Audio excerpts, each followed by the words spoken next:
ማሳሰቢያ ቀጥሎ በምትመለከቱት ተንቀሳቃሽ ምስል ወይም ቪዲዮ ላይ መንፈስን የሚረብሹ ትዕይንቶች ስለሚታዩ ምናልባትም ፍርሃታችሁን መቆጣጠር የማትችሉ ሰዎች ቪዲዮውን ባታዩት ይመረጣል።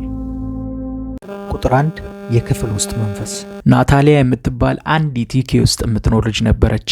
ታዲያች ልጅ ሁሌ ቤቷ ውስጥ አንድ ለየት ያለ ነገር አለ በማለት ትናገራለች። ታዲያ አንድ ቀን ሌሊት የልጇ ክፍል ውስጥ እስቲ የተፈጠረውን ተመልከቱ።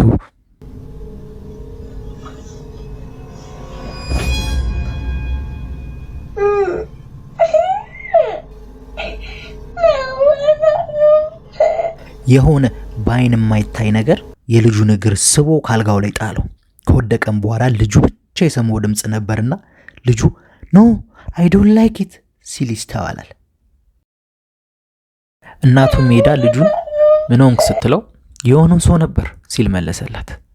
እንደምታዩት ግን ቤት ውስጥ ማንም ሰው አልነበረም። እኛስ ተኝተን ምን ሆነውን የታውቀን። እንቀጥል። ቁጥር 2 የሞት እስትንፋስ። ጄኒፈር የምትባል እናቷን የምትንከባከብ ልጅ ነበረች። አንድ ቀን ምሽት ታዲያ እናቷ ክፍል ውስጥ የገጠመችውን ቪዲዮ ስትመለከት አስደንጋጩ ነገር ተከሰተ።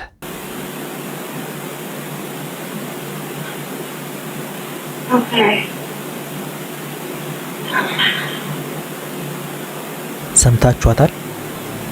እኩለ ሌሊት ላይ ለስለስ ባለ ሴት ድምጽ ካም የሚል ድምጽ ሲሰሙ አረጋዊቷም እንደምላሽ እጆቻቸውን እየሰጡ ኦኬ እያሉ ከዛም በመቀጠል አሁንም በስስ ድምጽ ማማ የሚል ድምጽ ተሰማ። የአሮጊቷም ልጅ ጄኒፈር ስትጠየቅ ድምጹን የተሰማው የ2017 ላይ የሞተችው የእህቴ ድምጽ ነበር አለች። አሰባችሁታል?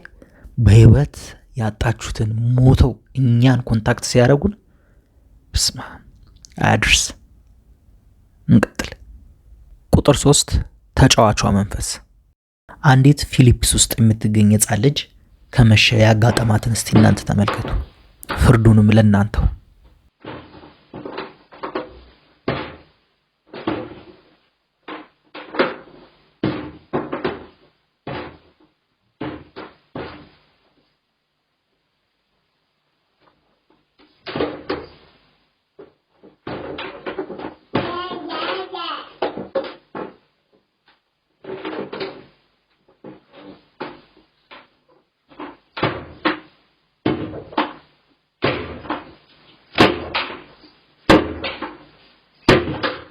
Yeah.